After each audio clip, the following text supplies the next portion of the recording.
The number one reason why exercise programs fail is lack of consistency. But how do you motivate yourself to exercise consistently if you're feeling tired or if you just don't enjoy exercising? There are thousands of videos and articles on the internet about how to motivate yourself to exercise, but most of them are just on the surface level. Hi, I'm Dr. Dave Candy, and in this video, I'm going to take a deep dive into the real reasons why you have trouble staying motivated to exercise, plus how to get yourself to exercise consistently, and how to like and actually enjoy doing it. Now, if you watch this channel regularly, this video is going to be a little bit different than my normal how-to exercise videos, but it just may be the most important exercise video that you ever watch. So let me know how you like it in the comments below, and if you'd like to see more videos like this one. So let's get started. To really understand why you have trouble exercising, you first need to know your why. Why do you want to exercise in the first place? Now, this isn't necessarily a new tip, but again, most people just brush the surface level, such as I want to lose 20 pounds, I want to fit into my old clothing, I want to be healthier. But those are just surface level. To really get deeper down into it, you need to understand what's the unmet need that exercise is fulfilling. And to understand that, you need to understand Maslow's hierarchy of needs. This is essentially a pyramid, stating that at the very base level, you have your physiological needs. What do you need to survive? Something like that might be, if you don't exercise at all, you might eventually get diabetes or heart disease and die. So that's the physiological means for exercising. Above that, there's safety. And a reason to exercise might be that you want to be safe in your home, you don't want to fall, and by exercising regularly, you can make yourself stronger so that you avoid falling. Above that, there's a feeling of needing and belonging, relationships. And if you are stronger and more active, you can do things with your family and friends. Beyond that, you may just want to look more attractive and pleasing to your spouse or partner.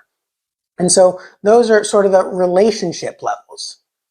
Now, above that, there's self-esteem, feeling proud after exercising or feeling proud of yourself for losing 20 pounds. But then at the very top of the pyramid, there's self-actualization and self-mastery. And this is where you're really going to form a long-term habit that helps keep you exercising for the long term. When you don't just exercise because you're motivated to do it, but you fall in love with the habit of doing it. That you're on a journey to become your best self, and you enjoy knowing that even on the days that you don't feel motivated to exercise, that you can get yourself to do it because you're the master of your own self. And as someone who's exercised consistently 5 days a week or more for at least 28 years, I can tell you that there are many days that I don't feel motivated to exercise, but I do it because I love the habit of exercise. The process is actually not that fun. I don't really enjoy exercising, but I enjoy the things that come from it, and I enjoy the self-discipline of knowing that I can get myself to do it every day, even on the days that I don't really feel like it. Now, the next step is understanding the barriers. What are the things that stop you from exercising? And these fall on both conscious, subconscious, and unconscious levels. The conscious thing might be, well, I'd rather watch TV. I'd rather go to the movies. I'd rather go to the bar with my friends. A level below that, there may be subconscious beliefs such as exercise is too hard, or I'm too old to start exercising. And then deep down below that, there are probably some unconscious, deep-seated beliefs that have been with you for most of your life. These are typically formed when you're really young, either from environments that you grew up or things that you observed, and they've kind of stuck with you as guiding principles throughout your life, even though you were really probably unaware of them. These may be things like, everyone in my family has been overweight. I have no chance of losing weight. I'm not going to even try. Or things like, I'm not a good athlete. I was always picked last for the team when I was in school. Exercise isn't for me. Those are unconscious beliefs that you've probably had for a long, long time. And it's really tapping into those unconscious beliefs and reversing them. Now, your unconscious beliefs, according to Freud, are based on what's called the superego, the ego, and the id. The id is your deep down primal desires, the desire to seek out things that are pleasurable and to avoid pain. Now, exercise is painful and it's easier to sit on the couch and relax.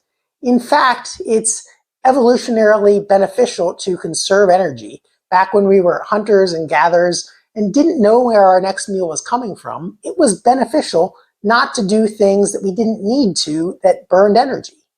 But today we sit at desks most of the day and we don't move around as much as we probably need to. But that deep-seated belief of the id to relax and avoid doing things that are painful, that burn energy, is still there. Now, the ego kind of mediates the desires of the id with the realities of the world, knowing that, yeah, I would really rather sit on the couch and eat bonbons, but I know that in order to be healthy, I need to exercise. And then the superego is internalized societal values, things that we've learned through society, such as that it's good and admirable to exercise. And this is the reason why you may feel guilty for not exercising or proud when you have exercised, because we generally think that being fit and healthy is a desirable trait and that being unfit or unhealthy or overweight are undesirable traits. So how do you tap into some of those deep-seated subconscious and unconscious beliefs and reverse them so that you can actually be successful with an exercise program? This is very important, and if you don't do it, it's very likely that you may not have long-term success with exercise. So it may be a little bit challenging, it may even feel a little uncomfortable at times. But one way to reverse a deep-seated belief is by using reframing. To give an example, exercise is too hard. Well, you might reframe that thought whenever you think it to think that exercise is hard, but I'll be stronger because of it. Another example might be, my whole family has been overweight, there's no hope for me to lose weight.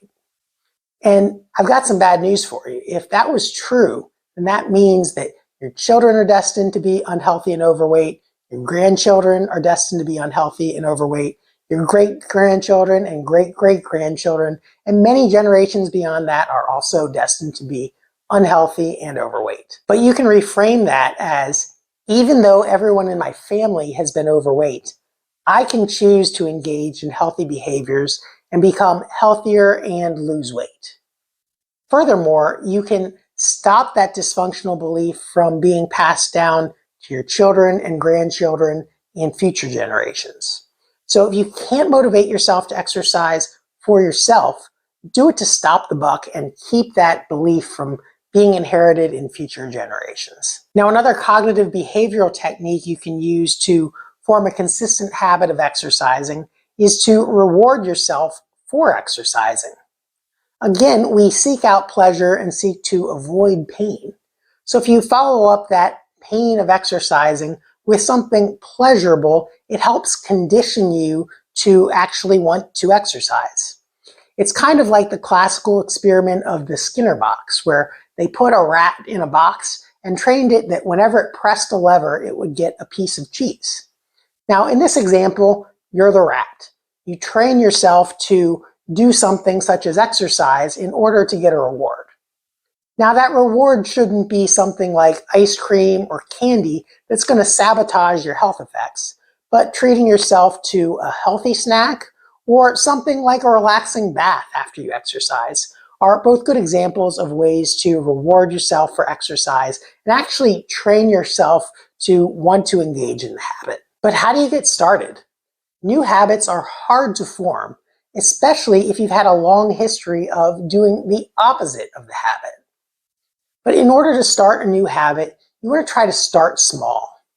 Now, I didn't come up with these concepts. There are great books like Tiny Habits by B.J. Fogg or Atomic Habits by James Clear. I'll put links to those books in the description down below. But essentially, you want to set yourself up for success by starting with extremely small goals. Exercising 2 minutes a day, doing 1 or 2 push-ups a day, walking for 5 minutes. Something extremely small and attainable that is not going to make a huge health benefit. You will not get healthier by doing 1 push-up a day or walking 5 minutes a day. But what you will do is form the habit that if you can walk for 5 minutes a day, then you can probably walk for 6 minutes a day. And if you can walk for 6 minutes a day, you can probably walk for 7 minutes a day. And you gradually build upon that habit until it's something that's actually beneficial and good for your health. But it's more important to form the habit first and then build upon that habit after the habit is ingrained. You can also pair that habit with some other behavior that you do regularly. For example, balancing on one leg while you're brushing your teeth, or taking a walk after dinner. Something that you've already engaged in and formed a habit of, if you pair that new habit with a pre-existing habit, you're more likely to be successful. So to summarize, how do you motivate yourself to exercise consistently?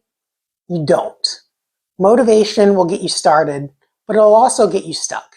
It's habit that will carry you through the long term.